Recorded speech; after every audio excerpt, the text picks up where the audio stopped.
사촌 누나와 뜨거웠던 여름날에 대한 이야기를 해볼까 합니다. 그의 여름은 굉장히 무더웠지만 저는 그 무더위를 잊을 만큼 아주 강렬한 여름을 보냈습니다. 저는 고향을 떠나 대학 때문에 서울에 올라와서 혼자 자취를 하고 있었어요. 다른 대학생들과 마찬가지로 친구들이랑 술을 마시고 놀러 다니기 바빴고 또 학비에 조금이나마 보탬이 되고자 간간히 알바를 하면서 지내고 있었습니다. 이런 저에게는 사촌 누나가 있습니다. 사촌 누나는 대학을 졸업하고 나서 3년 전쯤 해외에서 지내보고 싶다며 호주로 워킹홀리데이를 떠났습니다. 어렸을 적 식구들 다 같이 모일 때 몇 번씩 보고는 했습니다. 어렸을 때는 자주 만났지만 가족들 모두 각자 바빠지면서 1년에 5번 정도 만나면 많이 만나는 사이였습니다. 어느 날 모르는 번호로 전화가 오더라고요. 저는 전화를 받았습니다. 전화기 너머에서 여자의 밝은 목소리가 들리더라고요. 여보세요? 기훈이 핸드폰 맞지? 네. 그런데 누구세요? 나야. 수진이. 잘 지냈어? 수진이 누나?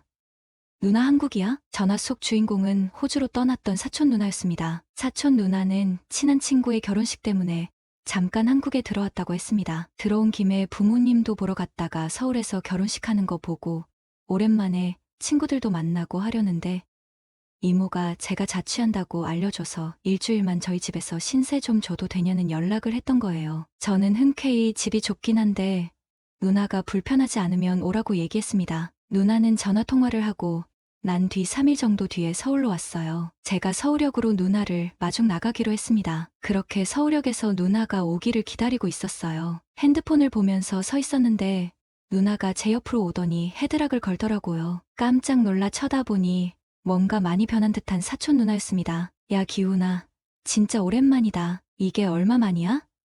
꼬맹이 같던 게 키도 많이 크고 남자 다 됐네. 누나랑 저는 나이 차이가 꽤 나는 편이에요. 8살 차이가 납니다. 누나한테는 제가 그냥 마냥 어린 꼬맹이로 보였겠죠. 오랜만에 만난 누나는 굉장히 어른스러워졌고 금발 머리가 잘 어울리더라고요. 사촌 누나가 가지고 온 간단한 짐을 들고 일단 집으로 갔습니다. 잠깐 있다 가는 거라 그런지 별다른 짐이 없더라고요. 캐리어 하나가 전부였습니다. 집에 가서 짐을 놓고 사촌 누나에게 말했습니다. 누나, 우리 술이나 한잔하러 술집에 가자. 누나의 호주 생활 이야기 그리고 저희 별 볼 일 없는 대학 생활 이야기를 하면서 술을 마셨습니다. 누나는 호주 생활이 굉장히 자유롭고 즐겁다고 하더라고요. 저보고도 기회가 되면 꼭 한 번은 몇 달이라도 좋으니 해외 생활을 해보라고 추천했어요. 그렇게 누나랑 어색할 줄 알았지만 옛날 얘기도 나누다 보니 금세 편해졌습니다. 누나랑 한참 술을 마시고 이야기를 나눈 뒤 집으로 왔습니다. 누나는 집에 와서 씻는다며 들어갔어요. 여자가 우리 집에 와서 씻고 있는 걸 보니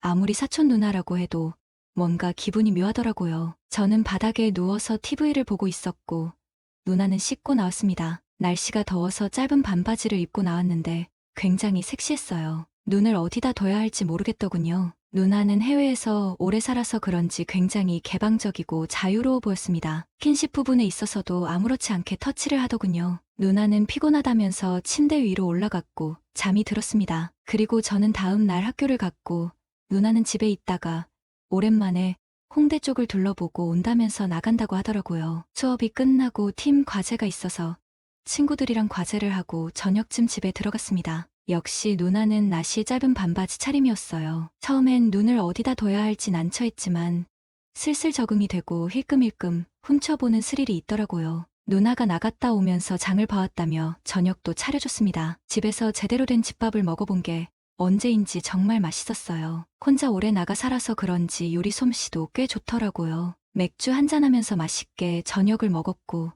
누나는 내일 친구 결혼식에 가야 된다며 일찍 잠들었어요. 저도 TV 보며 뒤척이다 잠이 들었습니다. 누나는 결혼식이 끝나고 피로연도 갔다가 들어올 거라 늦을 거라고 했습니다. 저도 주말에는 술집에서 알바를 하느라 새벽에 끝나서 저도 새벽 늦게 들어올 것 같다고 얘기했고 그렇게 누나는 결혼식을 간다며 한껏 차려입고 나갔습니다. 매번 섹시하게 짧은 옷들 입은 것만 보다가 청순하게 원피스 입은 모습을 보니 그것도 나름 잘 어울리고 예쁘더군요. 저도 집에서 한참을 뒹굴거리다가 알바 갈 시간이 돼서 알바를 갔어요. 작은 펍인데 그날따라 손님이 없어서 사장님이 사람이 너무 없다고 일찍 마감하자 했습니다. 그래서 평소보다 1시간 반 정도 일찍 끝났어요. 신나서 집에 들어가려고 문을 여는데 처음 보는 남자가 나오더라고요. 순간적으로 내가 집을 잘못 찾아왔나 싶었습니다. 깜짝 놀라서 집 안쪽을 쳐다보니 속옷 차림으로 있는 사촌 누나가 보이더라고요. 그 남자는 사촌 누나한테 간다고 인사를 했고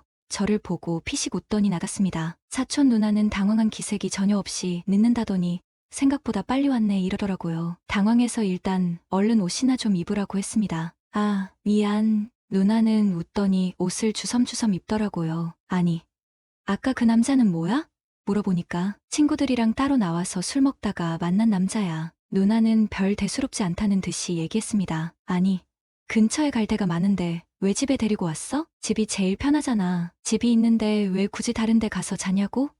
되묻는 누나입니다. 너 늦는다고 해서 빨리 보내려고 했는데 생각보다 내가 너무 빨리 왔네. 기분 나빴으면 미안해. 저는 솔직히 생판 모르는 사람 집에 데리고 오는 건 좀 그렇다고 얘기했습니다. 누나는 제 목에 헤드락을 걸면서 알겠어. 미안해. 가슴 쪽으로 얼굴이 파묻히는데 저도 남자인지라 좋았습니다. 그리고 누나는 씻고 나온다며 화장실에 갔어요. 방 안에서는 아직 밤꽃 냄새와 땀 냄새가 나더라고요. 왠지 모르게 침대를 보고 있자니 흥분됐습니다. 누나는 샤워를 하고 나왔고 저는 화가 잔뜩 난 아래를 감추느라 더워 죽겠는데 이불로 푹 덮고 자는 척을 했어요. 다음 날 누나는 한국 오면 해보고 싶었던 것들이 있었다면서 자기는 이제 곧 가는데 오늘도 알바하냐고 물었습니다. 그래서 친구한테 알바를 부탁하고 누나랑 이곳저곳 돌아다니면서 맛있는 것도 먹고 같이 다녔습니다. 뭔가 데이트하는 기분이 들더군요. 그렇게 저녁까지 먹고 집에 술이랑 안주 될 만한 것들을 포장해서 갔습니다. 누나는 집에 와서 술을 마시면서 그러더라고요. 역시 한국이 짱이야. 나 오랜만에 부모님이랑 친구들 봐서 너무 좋았어. 그리고 맛있는 게 역시 너무 많아. 그러면서 덕분에 편히 있다가 간다고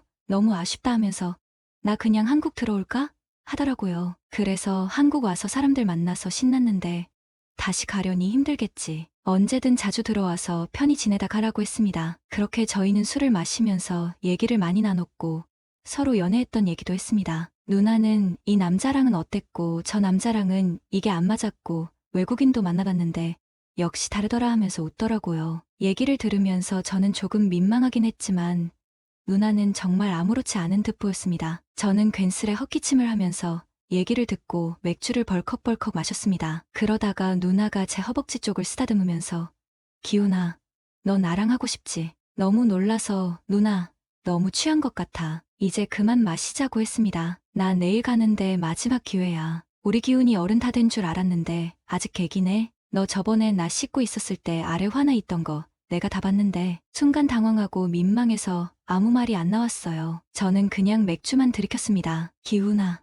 나랑 할래? 누나의 말에 저도 모르게 고개를 끄덕였습니다. 그리고는 그대로 누나에게 키스를 했어요. 상대가 사촌 누나인 건 그때 그 순간에서는 중요하지 않았습니다. 그 상황에서는 누구라도 저처럼 했을 거예요. 그냥 넘어가기에는 누나의 도발적인 말들과 몸매, 모든 게 저를 미치게 만들었습니다. 그렇게 누나는 위로 올라왔고 중간중간에 계속 말했습니다. 우리 기훈이 남자 다 됐네. 운동해서 그런지 벗은 몸 보니까 더 섹시하다. 그런 말들이 저를 더 흥분되게 하더라고요. 그렇게 저는 사촌 누나의 능숙한 리드 아래 뜨거운 밤을 보냈습니다. 저희는 한 침대에서 아침을 맞이했고요. 술이 깨고 제정신이 들면서 아차 싶었지만 누나는 이 모든 상황이 아무렇지 않은 듯 했습니다. 그리고 저보고 비행기 시간이 얼마 안 남았다며 데려다 달라고 하더라고요. 저는 누나의 캐리어를 끌고 공항에 함께 가서 배웅을 해줬습니다. 누나는 가기 전에 저에게 귓속말을 하더라고요. 어제 좋았어. 한국 오면 우리 또 보자. 이렇게 말하며 싱긋 웃고 들어가는데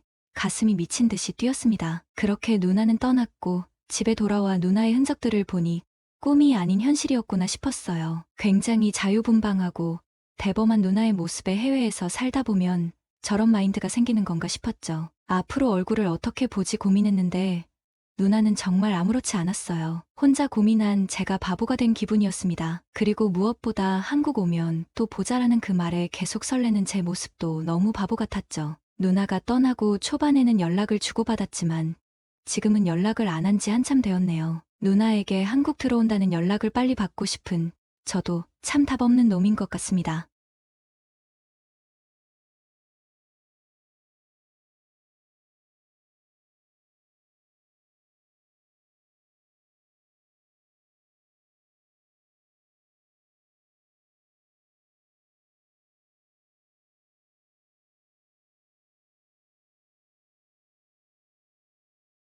일단 제 이름은 혜진이고요.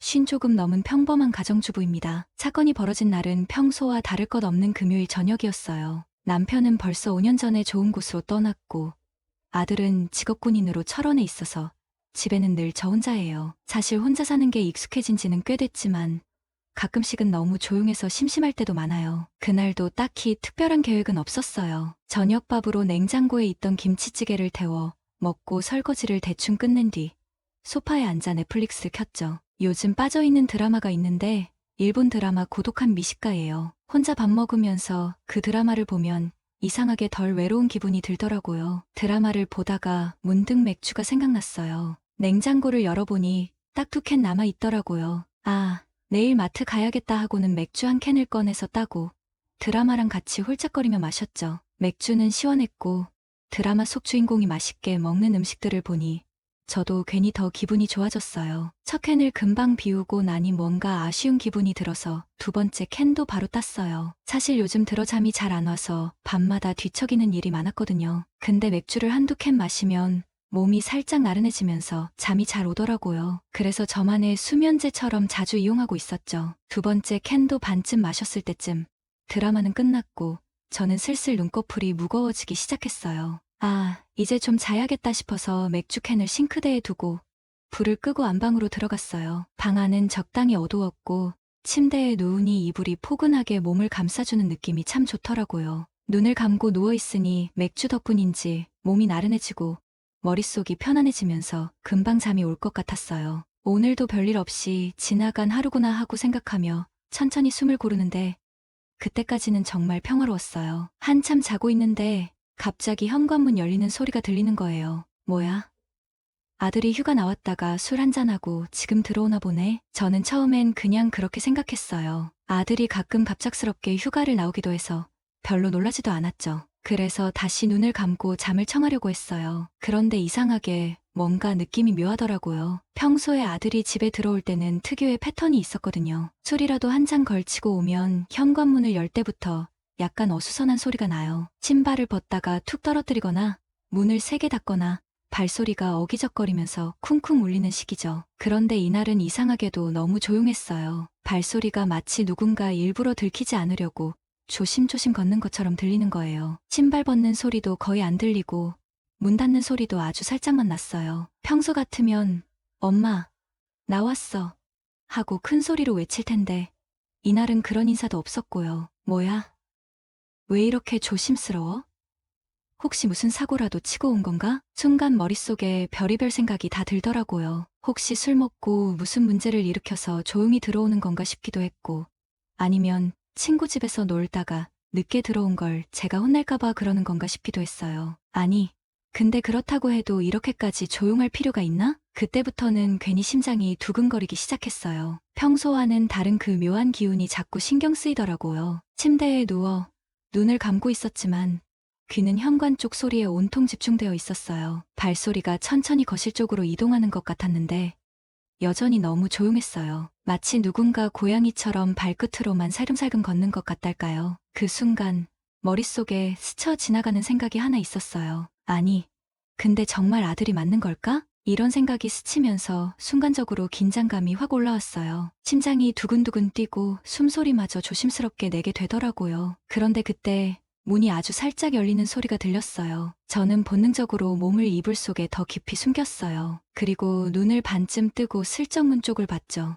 누군가 방 안으로 들어오고 있었어요. 어둠 속이라 얼굴은 잘 보이지 않았지만 희미한 실루엣으로 키랑 체격이 얼핏 아들이랑 비슷해 보이더라고요. 그래서 순간적으로 아, 역시 아들이구나 하고 안심했어요. 그 사람은 침대 옆에 서서 잠시 머뭇거리더니 갑자기 옷을 벗기 시작했어요. 겉옷이 바닥에 툭 떨어지는 소리가 들렸고 이어서 티셔츠인지 뭔지 또 하나를 벗어서 대충 침대 옆에 던지더라고요. 저는 그 모습을 이불 속에서 지켜보면서도 별다른 의심은 들지 않았어요. 아구, 이놈 어디서 술을 이렇게 많이 먹고 지방도 못 찾아 들어왔나 보네. 그렇게 생각했죠. 아들이 예전에도 술에 취하면 가끔 제 방으로 들어와서 자는 일이 있었거든요. 그래서 그날도 그냥 그런가 보다 싶었어요. 그 사람은 옷을 다 벗고 침대 한쪽으로 들어와 눕더라고요. 침대가 살짝 내려앉으면서 특유의 삐걱거리는 소리가 났고 술 냄새 같은 게 은은하게 풍겨왔어요. 아구, 정말 술을 얼마나 마셨길래 이렇게 비틀거리냐. 한마디 하고 싶었지만 저도 맥주 2캔을 마신 터라 몸이 나른하고 귀찮아서 그냥 넘어가기로 했어요. 이불 속에서 한숨을 푹 쉬며 눈을 감았죠. 내일 아침에 잔소리 좀 해야겠다 하고 생각하면서요. 저는 어느새 잠이 들었는데 한밤중에 갑자기 배 쪽에서 이상한 느낌이 들어 잠에서 깼어요. 처음에는 꿈인가 싶었는데 뭔가 낯선 감각이 계속 이어지더라고요. 순간적으로 놀라서 몸을 움찔하며 눈을 떴어요. 뭐지? 아들이 장난이라도 치는 건가? 어둠 속에서 희미하게 보이는 실루엣을 보니 아들인 줄만 알았던 그 사람이 제 몸을 돌리더니 이상한 행동을 하기 시작했어요. 그러더니 쑥 하고 저에게 들어왔습니다. 저는 당황했지만 술에 취해 정신이 없는 아들이 실수로 이러는 거라고 생각했어요. 아이고, 이놈, 술을 얼마나 마셨길래 이렇게 정신을 못 차리냐. 일단 상황이 끝나면 혼을 내야겠다고 생각하며 저는 그 순간을 참고 넘기기로 했어요. 젊어서 그런지 30분을 넘게 그 짓을 하더라고요. 오랜만에 맛보는 것이 솔직히 기분 좋았습니다. 모든 일이 끝나고 나서야 저는 이 정신없는 녀석을 혼내야겠다고 마음먹고 큰 소리로 말했어요. 야, 이 정신없는 놈아. 너 지금 뭐 하는 짓이야? 그런데 돌아온 대답은 제가 전혀 예상치 못했던 한마디였어요. 누구세요? 낯선 남자의 목소리였습니다. 순간 등골이 서늘해지며 머리가 하얘졌어요. 뭐야? 이게 무슨 소리야? 내 아들이 아니라고? 저는 얼어붙은 채로 숨도 제대로 쉴 수 없었어요. 방금 전까지 제 옆에 누워있던 사람이 아들이 아니라는 사실을 깨닫는데 몇 초가 걸렸고 그제야 온몸에 소름이 돋으며 상황이 심각하다는 걸 알게 됐죠. 그 순간 심장이 쿵 하고 내려앉았어요. 설마 도둑인가? 라는 생각이 머릿속을 스쳤죠. 순간적으로 숨을 죽이고 가만히 상황을 지켜봤어요. 그런데 또 곰곰이 생각해보니 도둑이 굳이 우리 집 안방까지 들어올 이유가 없잖아요.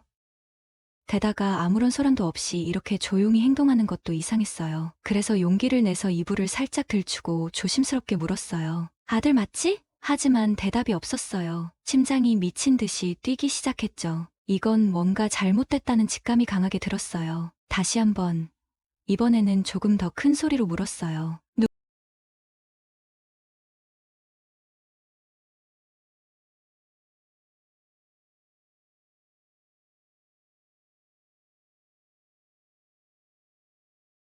누구세요? 그제야 그 사람이 멈칫하더니 갑자기 침대 옆에 있는 스탠드 불을 켜는 거예요. 방안이 환해지면서 그 사람 얼굴이 드러났죠. 저는 순간 얼어붙었어요. 그 사람이 누구였냐면 바로 옆집에 사는 민수 아빠였던 거예요. 저는 눈이 휘둥그레졌고 민수 아빠 역시 저를 보며 얼어붙었어요. 둘 다 입을 떡 벌린 채로 한동안 아무 말도 못하고 멍하니 서로를 쳐다봤죠. 머릿속이 하얘지면서 도대체 이 상황이 어떻게 된 건지 이해가 안 됐어요. 한참 그렇게 있다가 제가 정신을 차리고 소리쳤어요. 민수 아빠, 여기 왜 있어요? 그제야 민수 아빠가 당황한 얼굴로 손사래를 치며 더듬더듬 말하기 시작했어요. 아, 알아. 잠깐만요.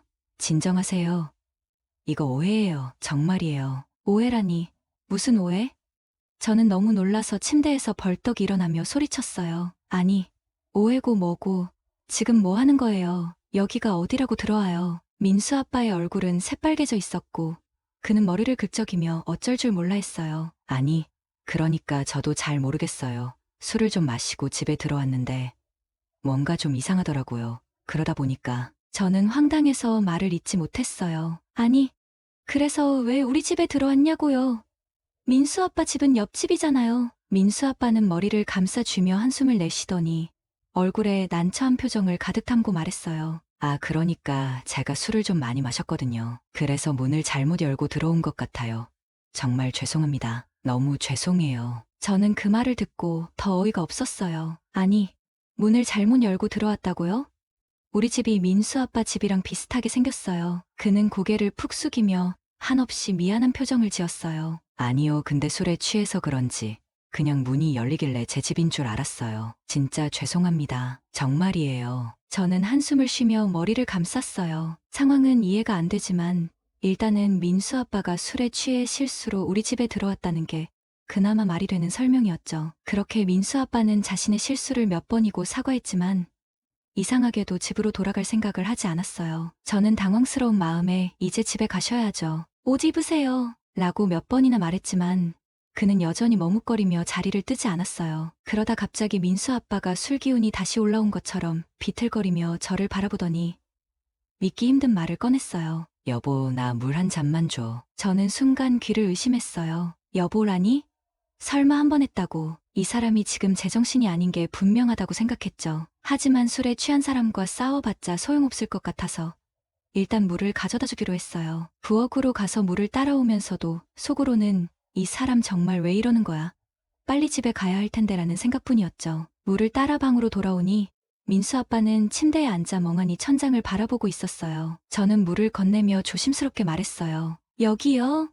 물 드시고 이제 집에 가세요. 민수 아빠는 물을 받아들고는 한 번에 벌컥벌컥 마셨습니다. 마치 오랫동안 목이 말랐던 사람처럼 시원하게 물을 들이킨 뒤 컵을 내려놓더니 갑자기 저를 바라보며 엉뚱한 말을 내뱉었어요. 또 먹는다. 저는 그 말을 듣고 순간적으로 얼어붙었어요. 또 한다고. 뭐라고요? 무슨 말을 하는 거예요? 저는 눈을 동그랗게 뜨고 민수 아빠를 쳐다봤지만 그는 이미 술기운에 정신이 반쯤 나간 상태였어요. 제가 한 말이 들리긴 하는 건지 아니면 자신만의 세계에 빠져 있는 건지 알 수 없었어요. 그는 고개를 천천히 끄덕이며 혼잣말처럼 중얼거렸어요. 그의 말투는 어딘가 흐릿했고 눈빛은 초점이 맞지 않았어요. 저는 이 상황이 점점 더 이상하게 느껴졌어요. 그래서 단호하게 말했죠. 민수 아빠, 지금 무슨 상황인지 아세요? 여기는 제 집이에요. 그리고 지금 당장 집으로 돌아가셔야 해요. 민수 엄마가 걱정하실 거예요. 하지만 그는 제 말을 제대로 이해하지 못한 듯 갑자기 제 손을 붙잡았고 그렇게 거사를 또 한 번 치르고 말았죠. 20년 만에 하니 처음은 아팠지만 두 번째는 그럭저럭 나쁘지 않았어요. 민수 아빠는 결국 우리 집 안방에서 잠들어 버렸고 저는 어쩔 수 없이 거실 소파에 이불을 깔고 자야 했어요. 밤새도록 뒤척이며 잠을 설쳤죠. 이런 일이 왜 나에게 일어나야 하는지 억울하기도 하고 피곤하기도 했지만 이미 벌어진 일이라 어떻게 할 수도 없었어요. 다음 날 아침 민수 아빠는 부스스 일어나더니 얼굴이 새빨개진 채로 연신 고개를 숙이며 사과했어요. 정말 죄송합니다. 어제 제가 너무 취해서 민폐를 끼쳤네요. 다시는 이런 일 없을 겁니다. 저는 피곤한 얼굴로 그를 쳐다보며 말했어요. 다시는 이런 일 없었으면 좋겠어요. 민수 엄마도 걱정하셨을 거예요. 얼른 집으로 들어가세요. 민수 아빠는 고개를 몇 번이고 끄덕이며 허둥지둥 현관문을 나섰어요. 저는 그가 집으로 잘 들어가는지 확인하려고 문틈으로 조용히 내다봤죠. 그런데 옆집 현관문이 열리는 소리가 들리더니 민수 아빠가 들어가는 모습이 보였어요. 그 순간 민수 엄마의 잔소리가 우리 집까지 들릴 정도로 크게 울려 퍼졌죠. 당신이 도대체 어제 어디서 잤는지 알아? 이게 몇 번째야? 또 술 먹고 사람들한테 민폐 끼치고 정말 창피해서 못 살겠어. 저는 그 소리를 들으며 피식 웃음이 나왔어요. 민수 엄마의 성격을 알기에 민수 아빠가 한동안 고개를 들지 못할 거라는 생각이 들었죠. 그런데 며칠 뒤 이 사건에 대해 민수 엄마와 이야기를 나누다가 깜짝 놀랄 만한 사실을 알게 됐어요. 어머, 그런데 참 신기하네. 우리 집 도어락 비밀번호가 민수네 집이랑 똑같더라고. 그 말을 듣는 순간 모든 게 이해가 됐어요. 민수 아빠가 술에 취해 우리 집을 자기 집으로 착각하고 들어온 이유가 바로 그거였던 거죠. 저는 어이가 없어서 웃으며 말했어요. 그래도 다음엔 꼭 집을 확인하고 들어가시라고 전해주세요. 저도 깜짝 놀랐으니까요. 그 후로 민수 아빠는 저를 볼 때마다 고개를 숙이며 민망해했고 저는 이런 일이 다시는 없기를 바라며 비밀번호를 바꿔야겠다는 생각을 했답니다. 그 후로 민수 아빠는 술만 먹으면 우리 집으로 왔어요. 저는 그 맛을 못 잊어서 비밀번호를 바꾸지 못했거든요. 하지만 그 후로 민수 아빠는 술만 마시면 꼭 우리 집으로 찾아왔어요. 처음엔 실수였겠거니 하고 넘겼지만 점점 그 빈도가 잦아지더라고요. 아유, 또 오셨어요? 제가 한숨을 쉬며 문을 열면 민수 아빠는 얼굴이 벌개진 채로 멋쩍게 웃으며 말했어요. 아이고, 또 민폐 끼치러 왔네요. 그래도 여기만큼 맛있는 데가 없어서요. 저는 민수 아빠를 쳐다보며 속으로 내심 기분이 좋더라고요. 그래서 비밀번호를 바꾸지 못했어요. 사실 민수 아빠가 우리 집에 올 때마다 맛있게 먹고 가곤 했거든요. 민수 아빠는 술에 취해도 항상 이렇게 말했어요. 이 집 정말 최고예요. 민수 엄마도 이런 맛은 절대 못 따라가요. 다음에 또 먹으러 올게요. 그 말을 들을 때마다 저도 모르게 기분이 좋아졌어요. 누군가 이렇게까지 칭찬해주는 일이 흔치 않았으니까요. 그러다 보니 비밀번호를 바꿔야겠다는 생각이 들다가도 막상 바꾸지는 못했어요. 설마 또 오겠어? 라는 생각과 함께요. 하지만 민수 아빠는 그 기대를 저버리지 않고 술만 마시면 우리 집으로 찾아왔죠. 그렇게 몇 번 반복되다 보니 이제는 제가 먼저 준비를 하게 됐어요. 민수 아빠가 올 것 같은 날이면 미리, 에휴, 이러다 우리 집이 민수 아빠의 술집이 되는 거 아니야? 저는 혼잣말로 투덜거리면서도 어쩐지 그 상황이 싫지만은 않았어요. 오늘의 사연은 여기까지입니다. 구독과 좋아요는 사랑입니다.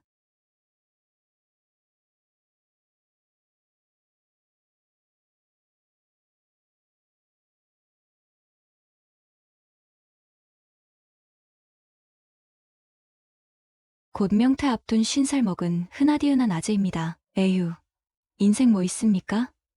그냥 덧없이 흘러가는 거죠. 그래도 어쨌든 남들 사는 것처럼 먹고 살려고 은행원 노릇 30년 넘게 하면서 이 악물고 살아왔습니다. 다행히 와이프 손에 물 안 묻히게 해주겠다는 약속은 지킨 것 같아서 푸슬하긴 합니다. 아, 물론 우리 딸 민지 벌써 고등학교 2학년이 된 이쁜이도 한몫했죠. 사실 저희 집 솔직히 말해서 남들 보기에 좀 잘 삽니다. 예. 뭐 자랑은 아니고요. 워낙 제가 은행 짬밥이 좀 되다 보니 주식이니 펀드니 이런 건 좀 꿰뚫고 있거든요. 덕분에 강남에 30평대 아파트 하나랑 외제차 한 대 굴리고 삽니다. 근데 말입니다. 형님들, 제가 얼마 전에 진짜 어이없고 황당하고 기가 막힌 일을 당했습니다. 이거 딸내미는 꿈에도 모르는 일인데 어디 가서 말할 데도 없고 죽겠네요. 진짜 대나무 숲이라도 있으면 소리 지르고 싶은 심정입니다. 썰을 풀자면 한 달 전쯤으로 거슬러 올라갑니다. 제가 곧 명퇴한다고 하니까 아내가 그러는 겁니다. 우리끼리 여행 한번 가자고. 솔직히 좀 뜬금없었죠. 왜냐면 저희 부부가 워낙 연애 때부터 친구처럼 지내서 여행? 그런 건 20년도 더 된 옛날 이야기거든요. 근데 곰곰이 생각해보니 아내 말도 일리가 있더라고요. 맨날 회사, 집만 오가면서 늙어버린 아내한테 미안한 마음도 들고 그래서 그래, 어디 가고 싶은데 하고 쿨하게 허락해줬습니다. 그랬더니 세상에 우리 마누라 얼굴에 그렇게 환한 미소가 피어나는 걸 처음 봤습니다. 바로 다음 날부터 아내는 여행 계획 짜느라 정신이 없더라고요. 옆에서 그 모습을 보니까 괜히 저도 설레고 좋았습니다. 딸내미는 딸내미대로 아빠, 엄마랑 오붓하게 여행 잘 다녀와. 나 혼자 집 잘 지킬 수 있어. 하면서 응원해주는데 어찌나 귀엽던지 역시 딸 키우는 맛에 삽니다. 아내는 친구 부부랑 같이 가자고 하더라고요. 저희 부부랑 엄청 친한 철수, 영희 부부 있거든요. 걔네랑은 30년 넘게 알고 지낸 사이라 가족이나 마찬가지입니다. 여행지는 아내가 좋아하는 바다 보러 강원도 속초로 결정했습니다. 펜션도 기가 막힌데 예약했다고 자랑하더라고요. 바닷가 바로 앞에 있는 오션뷰 펜션인데 스파도 있고 개인 바베큐장도 있다고 아주 그냥 없는 게 없더라고요. 드디어 여행 당일 저는 아침 일찍 일어나서 짐도 챙기고 세차도 하고 만반의 준비를 마쳤습니다. 딸내미한테 용돈 두둑이 쥐어주고 아빠 없다고 밤늦게 돌아다니지 말고 밥 잘 챙겨 먹고 신신당부하고 나왔습니다. 속초까지는 제가 직접 운전했습니다. 아내는 옆자리에서 영희랑 통화하면서 뭐가 그리 신나는지 깔깔거리더라고요. 그 모습을 보니까 저도 기분이 좋아졌습니다. 한 3시간쯤 달렸을까요? 드디어 펜션에 도착했습니다. 와, 사진으로 봤을 때도 좋다고 생각했는데 실제로 보니까 더 좋더라고요. 바다가 바로 코앞에 펼쳐져 있는데 진짜 그림 같았습니다. 저희는 짐을 풀고 잠시 휴식을 취한 뒤 바베큐 파티를 하기 위해 밖으로 나왔습니다. 그런데 뭔가 이상했습니다. 분명히 부부 동반 여행이라고 했는데 영희 혼자 있는 겁니다. 철수는? 어머, 내가 말 안 했니? 걔 이혼했잖아. 네? 이혼? 언제? 저는 그 자리에서 망치로 얻어맞은 기분이었습니다. 아니, 세상에 이혼을 했으면 이혼을 했다고 미리 말을 해줘야 할 거 아닙니까? 저는 영희가 농담하는 줄 알았습니다. 근데 표정을 보니까 진짜 심각한 겁니다. 아니, 언제 이혼했는데? 왜 말 안 했어? 에이, 뭐 한 달 전쯤? 말하려고 했는데 깜빡했네. 아니, 한 달 전이면 우리 여행 계획 잡기 전부터 이혼한 겁니다. 그걸 이제야 말하다니 저는 어이가 없어서 말이 안 나왔습니다. 그럼 지금 혼자 온 거야? 아니, 새 남편이랑 같이 왔지. 새 남편이요? 저는 그 말에 2번 놀랐습니다. 아니, 이혼한 지 한 달밖에 안 됐는데 벌써 새 남편이라니. 영희는 제 속도 모르고 희죽희죽 웃으면서 자랑을 늘어놓기 시작했습니다. 내 새 남편, 진짜 괜찮은 사람이야. 나이는 나보다 어린데 어휴, 젊은 게 좋긴 좋더라. 영희는 50대 후반이었는데 새 남편은 40대 초반이라고 했습니다. 띠동갑도 넘는 나이 차이였죠. 저는 속으로 도대체 뭔 놈의 팔자가 저렇게 좋을까 생각했습니다. 그때였습니다. 펜션 안에서 누군가 걸어 나오는 게 보였습니다. 영희의 새 남편이었죠. 저는 순간 숨이 턱 막히는 기분이었습니다. 영희의 새 남편은 키 180cm의 탄탄한 근육질 몸매를 가진 한마디로 짐승남이었습니다. 게다가 얼굴도 잘생겼습니다. 배우를 닮았다고 해야 하나? 아무튼 제가 봐도 훈남이었습니다. 반면에 저는 흔하디흔한 50대 아저씨죠. 배 나오고 머리숱 적고 거울 볼 때마다 한숨만 나오는 외모입니다. 저는 영희 새 남편을 보자마자 왠지 모를 열등감에 휩싸였습니다. 아니, 저런 젊고 잘생긴 놈이 왜 하필 영희 같은 여자랑 하는 생각이 머릿속을 맴돌았습니다. 영희는 새 남편을 저희 부부에게 소개했습니다. 인사해. 내 남편 민수라고 해. 민수는 저희 부부에게 살짝 목례를 하며 인사했습니다. 처음 뵙겠습니다. 영희한테 말씀 많이 들었습니다. 목소리마저 좋습니다. 저는 괜히 주눅이 들어서 어색하게 웃으며 인사를 받았습니다. 아, 네, 반갑습니다. 그렇게 저희는 어색한 첫 만남을 가졌습니다. 그리고 바베큐 파티를 시작했죠. 하지만 저는 도저히 고기가 넘어가지 않았습니다. 영희는 새 남편을 자랑하느라 바빴고, 민수는 그런 영희를 사랑스럽게 바라보고 있었으며, 저희 아내마저 그 모습을 부럽다는 듯이 보고 있었습니다. 그 모습을 보니 괜히 제 속이 더 뒤틀렸습니다. 젠장. 나도 젊었을 때는 잘 나갔는데 저도 한때는 잘 나가는 은행원이었습니다. 능력도 있고 외모도 나쁘지 않았죠. 하지만 세월 앞에 장사 없다고 이제는 그저 배 나오고 머리숱 적은 아저씨일 뿐입니다. 저는 씁쓸한 마음으로 소주잔을 기울였습니다. 어쨌든 바베큐 파티는 그렇게 저희 끓어오르는 질투심과 함께 엉망진창으로 끝났습니다. 속은 쓰리고 영희 새 남편 녀석은 자꾸 눈에 밟히고 아주 죽겠더라고요. 그렇게 술판을 접고 펜션 안으로 들어왔습니다. 아내는 피곤했는지 먼저 방에 들어가서 뻗어버렸고 저는 답답한 마음에 혼자 거실 소파에 앉아 맥주를 마시고 있었습니다. 그때였습니다. 영희가 샤워가운 차림으로 거실로 나오더니 저에게 다가오는 겁니다. 왜 혼자 마셔? 심심하게. 어느새 영희가 제 옆에 와서 앉았습니다. 민수는 어디 갔는지 안 보이더라고요. 아, 그냥 옛날 생각도 나고 해서 저는 괜히 시선을 피했습니다. 영희는 제 마음을 아는지 모르는지 희죽희죽 웃으면서 말했습니다. 옛날 생각나? 우리 그때 참 재밌었는데 기억나? 대학교 MT 때 영희는 옛날 이야기를 꺼내기 시작했습니다. 저희 셋은 대학교 동창입니다. 저랑 영희 그리고 지금 방에 들어간 아내까지. 그때는 참 우리 아닙니다. 괜히 옛날 생각나네요. 아무튼 영희는 자꾸만 옛날 이야기를 꺼내면서 저를 자극했습니다. 솔직히 말해서 영희는 옛날부터 좀 남자 관계가 복잡한 스타일이었습니다. 대학교 때도 남자친구가 끊이지 않았죠. 저도 한때는 영희에게 마음이 있었습니다. 하지만 영희는 저를 그냥 친구로만 생각했죠. 그래서 저는 결국 아내와 결혼을 했고 영희는 전 남편과 결혼을 했죠. 민수는 좋겠다. 너 같은 여자랑 살아서. 저는 술김에 혼잣말처럼 중얼거렸습니다. 그러자 영희가 제 쪽으로 바싹 다가오더니 제 몸에 손을 올려놓는 겁니다. 내가 좋으면 어떡할 건데? 영희의 눈빛이 달라졌습니다. 저는 순간 당황해서 영희를 밀어냈습니다. 무슨 소리야? 너 지금 제정신이야? 왜? 내가 너 잡아먹을까봐? 무슨 소리야. 저는 영희의 말에 화를 내려고 했지만 솔직히 말해서 마음 한구석에서는 흔들리고 있었습니다. 영희를 쉽게 뿌리칠 수 없었던 거죠. 하지만 저는 이성을 되찾으려고 노력했습니다. 안 돼, 영희야. 왜 안 되는데? 너가 나 좋아했잖아. 영희는 제 말을 무시하고 단추를 풀기 시작했습니다. 저는 영희를 막으려고 했지만 술에 취해서 그런지 몸에 힘이 들어가지 않았습니다. 바로 그때였습니다. 어디선가 여자 울음소리가 들려왔습니다. 저는 깜짝 놀라서 고개를 돌렸습니다. 울음소리는 저희 방에서 들려오고 있었습니다. 저는 영희를 밀쳐내고 허둥지둥 방으로 달려갔습니다. 방문 틈 사이로 방안을 살펴보았습니다. 순간 저는 눈앞에 펼쳐진 광경을 보고 경악을 금치 못했습니다. 침대 위에서 민수와 제 아내가 저는 아내와 그놈의 모습을 보고도 아무것도 할 수 없었습니다. 다리에 힘이 풀려서 주저앉고 말았죠. 그때 영희가 제 어깨를 감싸며 속삭였습니다. 너 솔직히 말해봐. 요즘 와이프랑 잠자리 얼마나 돼? 뜬금없는 소리에 저는 당황해서 말을 더듬었습니다. 아니, 그게 무슨 갑자기 그런 걸 왜 물어봐? 영희는 제 어깨를 툭 치며 깔깔 웃었습니다. 에이, 뭘 그런 걸 숨겨요? 우리 사이에 솔직히 말해봐. 영희의 말에 저는 가슴이 철렁했습니다. 사실 영희 말대로 요즘 저희 부부의 잠자리는 거의 없었습니다. 저는 아내가 부담스러워서 피하기 바빴습니다. 아니, 뭐 그냥 피곤해서 제가 얼버무리자 영희는 제 손을 덥석 잡으며 말했습니다. 너 이러다 큰일 나. 여자는 말이야. 사랑받지 못하면 금방 시드나니까. 오죽하면 너 와이프가 전화해서 그런 말을 아니다.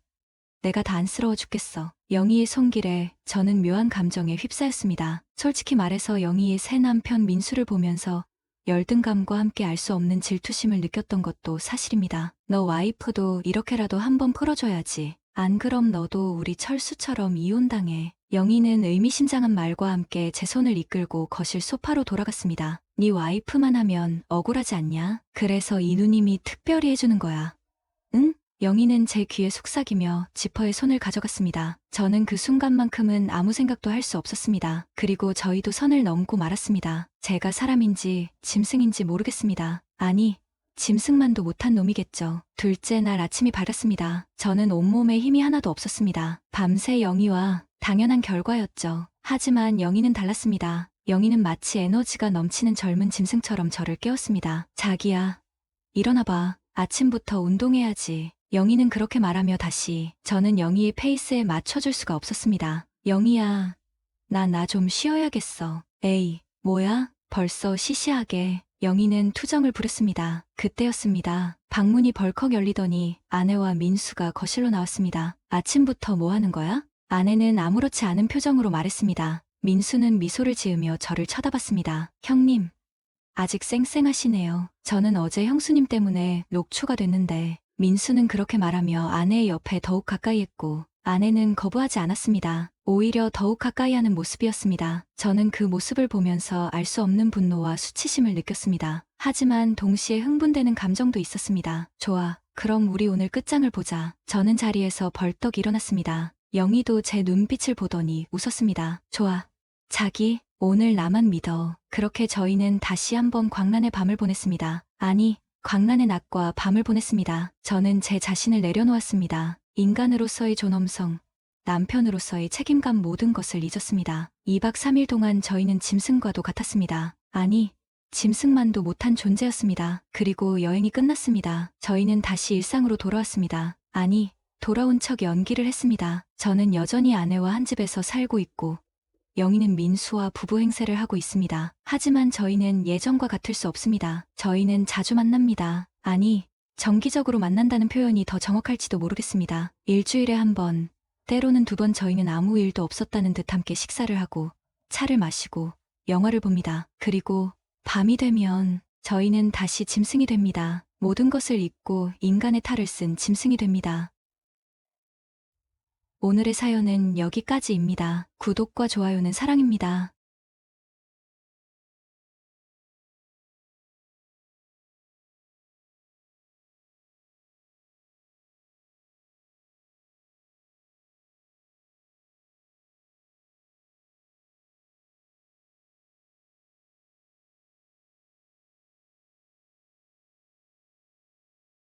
제가 말씀드릴까 말까 고민하다가 에라 모르겠다 싶어서 썰 좀 풀어볼게요. 진짜 이런 황당한 일이 저한테 생길 줄은 꿈에도 몰랐다니까요. 제가 얼마나 기다리고 기다리던 첫 휴가였는지 아세요?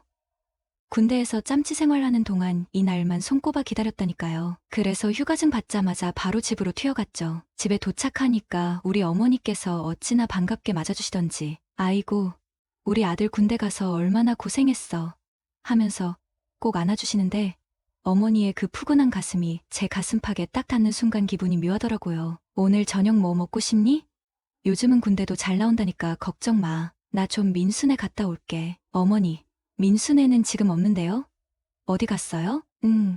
민수네 외할아버지께서 편찮으셔서 문병 간다고 며칠 시골 내려갔다더라. 아니, 글쎄 어머니 말씀을 듣는 순간 저도 모르게 맥이 탁 풀리는 거 있죠. 왜냐하면 사실 제가 군대에서 그렇게 노래를 부르던 민수 엄마, 아니, 민수 어머니 엉덩이 생각을 얼마나 했는지 아세요? 민수네는 저희 집 반지하방에 몇 년째 새 들어 사는 집인데 민수는 저랑 동갑인데 생일이 느려요. 그래서 저를 형 하면서 얼마나 잘 따르는지 진짜 친동생 같았다니까요. 민수 어머니도 저희 어머니처럼 남편분하고 이혼하고 아들 하나 키우면서 사시는 처지라 2분이 서로 의지하면서 시장도 같이 보고 아줌마들끼리 하는 개도 같이 하고 가끔 노래방도 같이 가시고 그랬거든요. 그런데 제가 민수 어머니랑 잠자리를 같이 하게 된 건 진짜 기가 막힌 사건 때문이었어요. 대학교 1학년 때였는데 제가 대학교 입학하고 처음으로 MT라는 걸 가게 됐거든요. 근데 가는 길에 고등학교 동창 녀석을 만나서 시간 가는 줄 모르고 술 마시고 당구 치다가 정신 차려보니 이미 밤늦은 시간이더라고요. 아, 오늘 외박한다고 했으니까 어머니 주무시겠지? 집 앞 골목길에 다다르니까 집 안이 쥐죽은 듯 조용한 거예요. 초인종 누르면 어머니 곤히 주무시다 깨실까봐 조용히 민수네로 통하는 쪽문으로 들어갔죠. 그런데 이게 웬걸요. 현관문을 들어서는데 안방에서 이상한 신음소리가 들리는 겁니다. 순간 머리가 띵하더라고요. 설마 어머니께서 혼자서? 제가 오늘 MT 간다고 외박한다고 했잖아요. 그래서 혹시 어머니께서 혼자 주무시다가 외로워서 그러시나 싶은 생각이 들더라고요. 그래서 발소리를 죽이고 살금살금 안방 쪽으로 다가갔죠. 안방 창문에 귀를 갖다 대고 살며시 엿들으니까 이건 빼도 박도 못하게 남녀의 소리인 거예요. 대체 저 안에 누구랑? 도저히 궁금해서 못 참겠는 거예요. 그래서 창문을 살짝 열고 안을 엿봤는데 세상에 제 눈을 의심했습니다. 아니, 믿고 싶지 않았다니까요. 우리 어머니께서 어떤 남자 위에서 흔들고 계시는 겁니다. 어머니의 풍만한 덩이가 위아래 좌우로 움직일 때마다 야릇한 신음소리가 방 안 가득 울려 퍼졌고 그 밑에 깔린 남자도 짐승처럼 헐떡거리는 소리가 아주 가관이었습니다. 솔직히 말해서 제가 그때까지 어머니를 한 번도 여자로 생각해 본 적 없다면 거짓말이죠. 사춘기 시절 호기심에 목욕하시는 거 몰래 훔쳐보기도 하고 어머니 속옷 서랍 뒤져본 적도 있고 뭐 그랬습니다. 우리 어머니 거기는 대체 어떻게 생겼을까?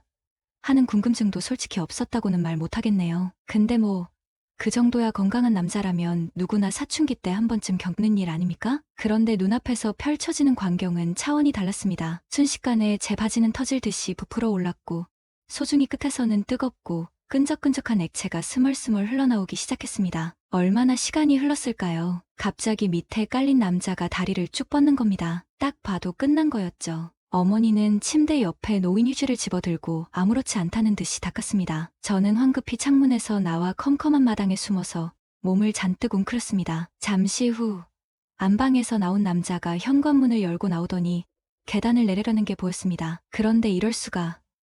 그 남자는 다름 아닌 바로 민수네 집으로 들어가는 게 아니겠어요? 저 새끼가.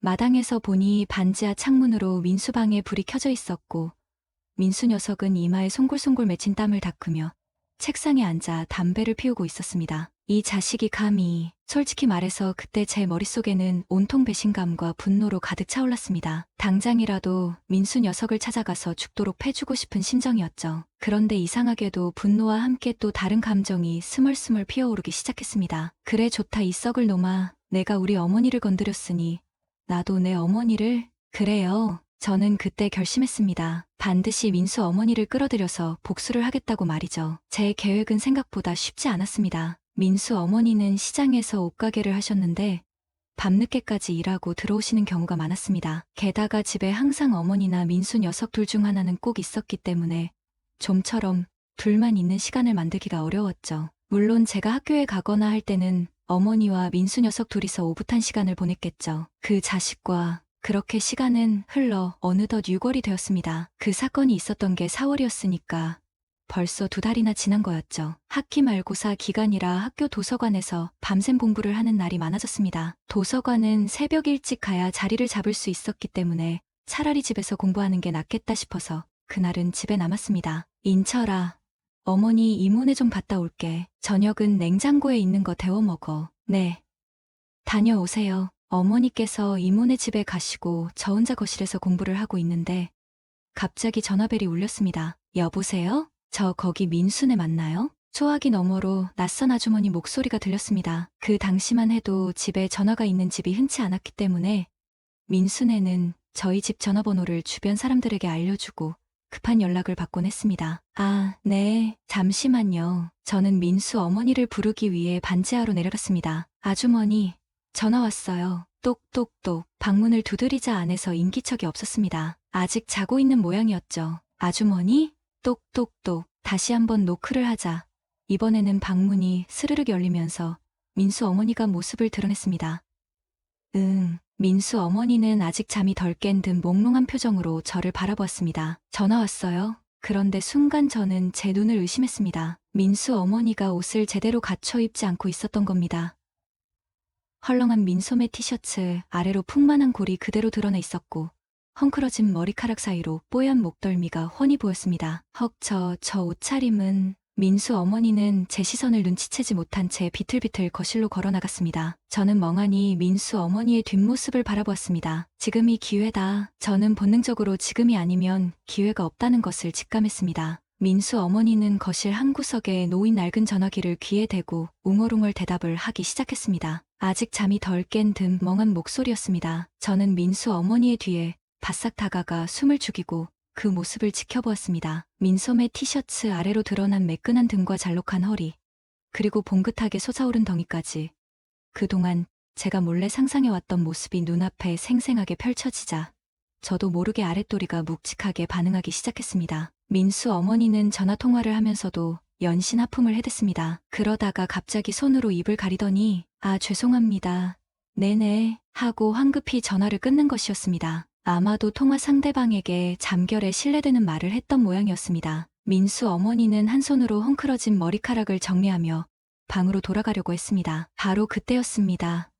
저는 망설일 틈도 없이 민수 어머니의 뒤로 다가가 두 팔로 그녀를 꼭 끌어안았습니다. 으악. 제 행동에 민수 어머니는 깜짝 놀라 비명을 질렀습니다. 인철아.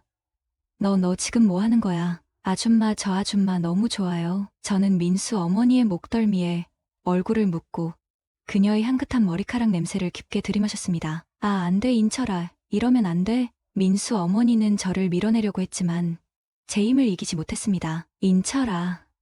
제발, 이러면 안 돼. 내 엄마랑 나랑 얼마나 친한 사이인데. 민수 어머니는 떨리는 목소리로 애원하듯 말했습니다. 아줌마, 무슨 소리예요? 우리 엄마랑 민수 그 자식이랑 벌써. 저는 민수 어머니의 귀에 대고 충격적인 사실을 속삭였습니다. 우리 엄마 방에서 둘이서 밤마다. 민수 어머니의 눈이 경악으로 크게 뜨였습니다. 말도 안 돼. 그럴 리가 없어. 우리 민수가 거짓말 같으면 직접 가서 확인해 보세요. 둘이서 아직도 뜨겁게. 아줌마도 알잖아요. 남자는 다 똑같다는 거. 민수 자식도. 결국 민수 어머니는 아무 말도 하지 못했습니다. 그녀의 눈빛은 혼란과 분노, 그리고 알 수 없는 슬픔으로 가득 차 있었습니다. 그러니까 아줌마도 저는 민수 어머니의 입술에 다가갔습니다. 그래, 먹어. 내 맘대로 해. 민수 어머니는 제 눈을 똑바로 바라보며 나지막이 말했습니다. 그녀의 목소리에는 체념과 함께 알 수 없는 광기가 서려 있었습니다. 대신 후회를 하지 마. 그녀의 입술이 제 입술에 포개졌습니다. 마치 독이 든 꿀처럼 위험하고 매혹적이었습니다. 저는 그날 민수 어머니를 거실 바닥에서 처음으로 안았습니다. 그리고 그날 이후 저희들의 금단의 관계는 시작되었습니다. 그렇게 저와 민수 어머니는 제가 군대에 가기 전까지 약 2년 동안 멈출 수 없는 관계에 빠져들었습니다. 처음에는 거실, 안방, 부엌 등 집안 곳곳에서 몰래 만났습니다. 하지만 시간이 지날수록 더욱 대담해져서 장소를 가리지 않고 어디든, 심지어는 민수 어머니의 가게 탈의실에서까지 격정적인 사랑을 나누기도 했습니다. 처음에는 죄책감과 불안감에 시달리기도 했습니다. 하지만 시간이 지날수록 그런 감정들은 육체적인 쾌락에 압도되어 점점 희미해져 갔습니다. 오히려 민수 어머니와 몰래 관계를 갖는다는 사실이 저에게 묘한 쾌감과 우월감을 안겨주었습니다. 물론 민수 녀석도 저 못지않게 뻔뻔하게 우리 엄마와의 관계를 이어나갔습니다. 가끔 집에서 마주칠 때면 서로의 은밀한 비밀을 알고 있다는 듯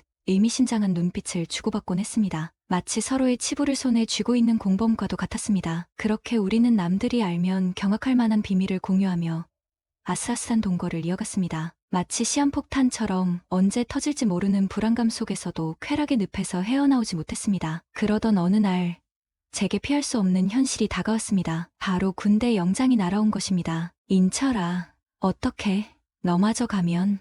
제 군 입대 소식에 가장 슬퍼했던 것은 다름 아닌 민수 어머니였습니다. 그녀는 마치 두려워하는 듯했습니다. 걱정 마세요. 아줌마, 금방 돌아올게요. 저는 눈물을 글썽이는 민수 어머니를 품에 안고 달랬습니다. 첫 면회 때 놀랍게도 민수 어머니께서 오셨습니다. 마치 제 어머니인 양 저를 면회 와주시고 외박까지 함께 나가 여관에서 뜨거운 밤을 보냈습니다. 그 기억 때문인지 휴가를 나오기 전부터 민수 어머니와의 재회를 기대했던 게 사실입니다. 그런데 막상 집에 도착해보니 민수 어머니는 보이지 않았고 서운한 마음을 감출 수 없었습니다. 저녁을 먹고 어머니와 거실에서 TV를 보는데 문득 어머니의 모습이 야릇하게 느껴졌습니다. 용기를 내어 어머니께 조심스럽게 말씀드렸습니다. 어머니, 부탁이 있는데 민수 어머니도 안 계시고 혹시. 당황하신 어머니는 처음에는 완강히 거부하셨지만 결국 제 간절한 눈빛에 못 이기는 척 제안을 받아들이셨습니다. 그렇게 저는 처음으로 어머니의 품에 안겼습니다. 어머니의 몸은 생각보다 훨씬 뜨겁고 부드러웠습니다. 민수 엄마와의 관계 때문인지 어머니의 몸은 낯설지 않았고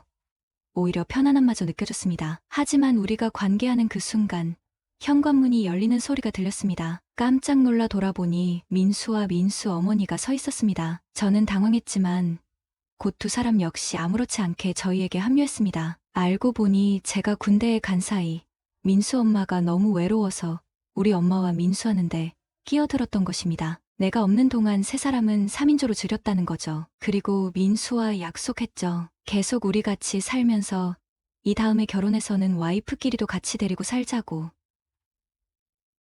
오늘의 사연은 여기까지입니다. 구독과 좋아요는 사랑입니다.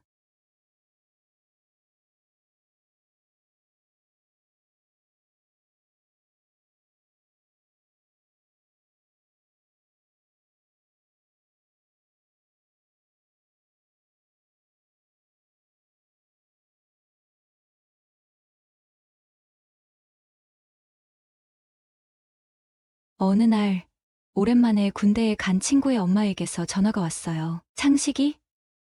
나 준호 엄마야. 잘 지냈니? 이렇게 인사를 나누고 나서 괜찮다면 시간이 나면 우리 가게에 좀 와줄 수 있느냐고 물으셨어요. 준호가 전에 말하길 너는 차도 있고 운전도 할 줄 안다고 해서 부탁할 일이 있다고요. 그래서 그날 저녁 친구 엄마가 운영하는 동네 미장원에 갔어요. 미용실에 들어서니 손님이 아무도 없었고 준호 엄마는 환하게 웃으며 반겨주셨어요. 준호 엄마는 40대 중반이셨지만 잘 가꾸신 덕분에 아주 젊어 보이셨어요. 가게에 들어서며 저도 꾸벅 인사를 했고 준호 엄마가 내 목을 감으며 반갑게 맞아주었어요. 친구 엄마의 갑작스러운 포옹은 나에게 조금 강한 인사처럼 느껴졌어요. 그녀는 나를 향해 커피 한 잔을 권하며 내 옆자리에 바짝 다가앉아 조용히 속삭였어요. 이런 부탁은 그냥 아무한테나 할 수 있는 게 아니야. 너에게만 부탁하는 거야. 준호 엄마는 남편이 바람을 피우고 있다고 의심하고 있었고 그 상대가 바로 세탁소를 운영하는 김 씨의 아내라고 했습니다. 이야기를 듣고 나니 불륜 현장을 적발하는 것이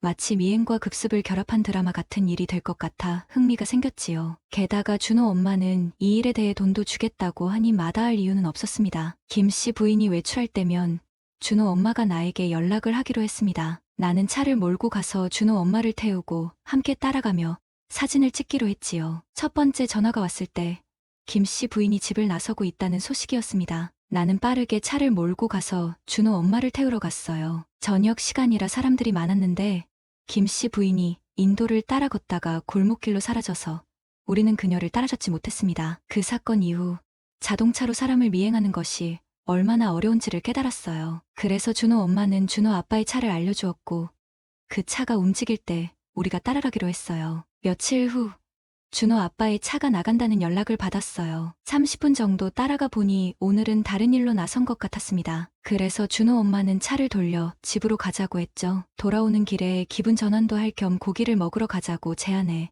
근처의 삼겹살 집으로 갔습니다. 삼겹살과 함께 술도 마시기 시작했는데 준호 엄마의 주량은 정말 대단했어요. 고깃집을 나선 후 이번엔 맥주집으로 가자고 하더니 거기서도 술을 계속 시켜 마셨습니다. 그리고는 노래방에 가자고 해서 우리는 노래방으로 향했죠. 이미 멈출 수 없는 상태였어요. 준호 엄마는 만취해 노래를 크게 부르며 시간을 보냈습니다. 어떻게 집에 돌아왔는지 기억도 잘 나지 않는 채로 다음날 저녁까지 잤습니다. 일주일이 지난 후 준호 엄마로부터 급한 전화가 왔어요. 준호 아빠가 집을 나섰으니 빨리 와달라는 내용이었죠. 이번에는 드디어 김 씨 부인을 차에 태우고 검은색 차를 외곽도로로 따라가는 것을 목격했습니다. 그 차가 외곽의 식당 주차장으로 들어가는 걸 보고 우리도 식당 앞에 차를 세워두고 두 사람이 나올 때까지 기다렸어요. 전에 일이 없었던 것처럼 준호 엄마는 아무렇지도 않아 보였어요. 두 사람이 나와 모텔로 들어가는 것을 보고 우리도 따라갔지만 모텔 카운터에서 막혀서 결국 쫓겨났죠. 준우 엄마는 모텔 앞에서 기다리자고 했고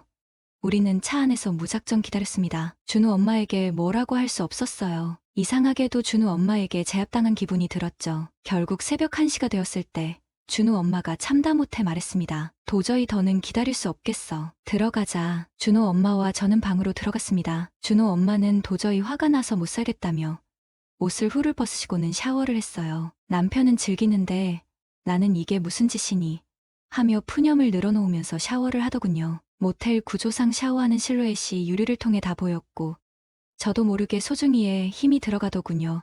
하지만 저는 친구와의 우정을 생각하며 잠을 청하기로 했습니다. 잠은 안 오고 심장은 요동치고 잠시 후 물소리가 끊기고 저는 자는 척을 하고 있었습니다. 그때 준호 엄마는 저희 옆에 누워서 소리 없이 흐느꼈고 저는 실눈을 뜨고 그녀의 흐느끼는 모습에 이성의 끈을 놓았습니다. 그 후 준호 엄마는 더 이상 남편의 외도에 신경을 쓰지 않으셨어요. 지금은 매일 같이 준호 엄마의 미용실에 가고 있습니다. 이 관계가 언제까지 이어질지는 모르지만 지금은 즐기기로 했습니다. 구독과 좋아요는 영상 제작에 큰 힘이 됩니다. 감사합니다.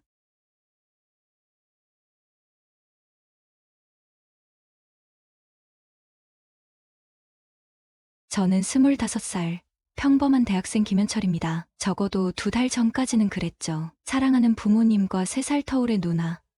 이렇게 단란한 내 가족이 제 세상의 전부였습니다. 누나 은수는 저에게 그냥 가족 이상의 존재였습니다. 어릴 적부터 늘 제 편이 되어주고 힘들 때마다 위로해주던 세상 누구보다 소중한 사람이었죠. 하지만 언제부터인가 누나를 향한 제 감정에 미묘한 변화가 일어나기 시작했습니다. 예뻐졌다는 칭찬에 얼굴을 붉히는 누나. 우연히 스친 손길에 느껴지는 묘한 설렘. 처음에는 애써 부정하려 했습니다. 남매끼리 이런 감정을 가져서는 안 된다고.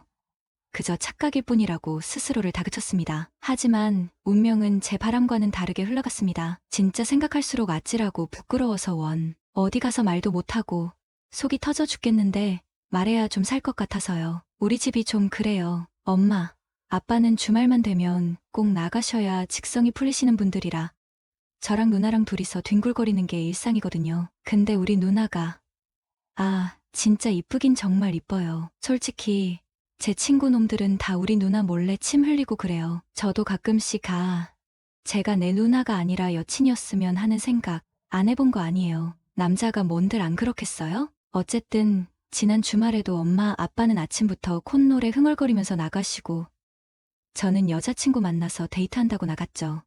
참고로 저 여자친구 있어요. 이쁜지는 잘 모르겠는데 몸매는 아닙니다. 암튼 데이트 신나게 하고 집에 들어갔는데 누나 친구라는 여자애가 와 있더라고요. 딱 봐도 엄청 섹시한 스타일. 솔직히 좀 쫄았어요. 우리 누나랑은 또 다른 스타일이라서. 근데 그 여자애 눈빛이 좀 이상하더라고요. 저를 위아래로 훑으면서 묘한 미소를 짓는데 진짜 뭔가 좀 쎄한 느낌?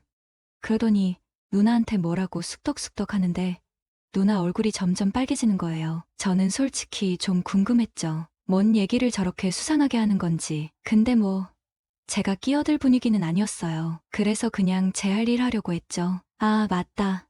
제가 그날 친구놈한테 디카를 빌렸거든요. 데이트하면서 사진 좀 찍으려고. 근데 그게 화근이 될 줄은. 진짜. 제가 누나한테 디카 자랑하면서 누나 사진 찍어줄게 그랬죠. 근데 누나가 시큰둥하게 나오는 거예요. 그래서 제가 누나 그 옷 입고 찍자. 응? 하면서 졸랐죠. 그 옷이 뭐냐면 이거 말해야 하나 누나는 알았어. 친구 가면 다시 얘기하자 하며 말을 끊었고 잠시 후 친구가 집으로 돌아가고 10분쯤 지나서 누나가 내 방으로 왔어요. 그때 아까 말한 그 옷 있잖아요. 암튼 좀 야한 옷이었어요. 짧은 스커트에 앞쪽이 후파인 티셔츠. 누나 친구가 선물해준 건데 누나가 그 옷 입고 나오는 순간 저 진짜 숨 멎는 줄 알았잖아요. 진짜 우리 누나가 그렇게 아름다운 줄 몰랐다니까요. 그때부터였던 것 같아요. 제가 미쳐 날뛰기 시작한 게 누나 사진 찍어주면서 온갖 포즈 다 시켰죠. 다리 꼬고 앉아보라고도 하고 허리 숙여보라고도 하고 진짜 정신 못 차리고 근데 누나는 또 순순히 다 해주는 거예요. 그러니까 제가 더 날뛰죠. 진짜 사진 찍고 나서 누나랑 같이 낮잠을 잤는데 그때 제가 진짜 이거 말해야 하나 모르겠다 말해버리자. 제가 그때 몽정 비슷한 걸 했어요. 아, 진짜 미치겠네. 근데 더 미치겠는 건 그 다음이에요. 누나가 깼는데 제가 옆에서 자고 있으니까 조용히 일어나려고 했던 모습 같아요. 근데 그때 제가 똘똘이가 똘똘하게 성인한 상태였던 거예요. 아, 진짜 미치겠네. 누나가 제 옆에서 일어나려다가 잘못해서 제 똘똘이를 만져버린 거예요. 저는 그때 잠결에 느끼고 있었어요. 누나 손이 제 허벅지 위를 스치고 지나가더니 저희 온몸에 전기가 흐르는 것 같았어요. 근데 누나가 그냥 가만히 있는 거예요. 저는 미칠 것 같았죠. 숨도 못 쉬겠고 심장은 터질 것 같고 근데 누나가 갑자기 손을 움직이는 거예요. 진짜 어떻게 말해야 할지 모르겠는데 누나 손이 위에서 처음에는 그냥 살짝 스치는 정도였어요. 근데 점점 누나 손이 대담해지는 거예요. 저는 터질 것 같았어요. 숨이 막히고 온몸이 굳어버리는 것 같고. 근데 그 순간 누나가 갑자기 손을 떼는 거예요. 그리고는 조용히 방을 나갔어요. 저는 그대로 굳어버렸죠. 무슨 일이 일어난 건지 이해할 수가 없었어요. 저는 한참 동안 멍하니 누나가 나간 방문만 바라보고 있었어요. 머릿속은 온통 물음표로 가득했죠. 대체 뭐였지? 누나는 왜 그랬던 거지?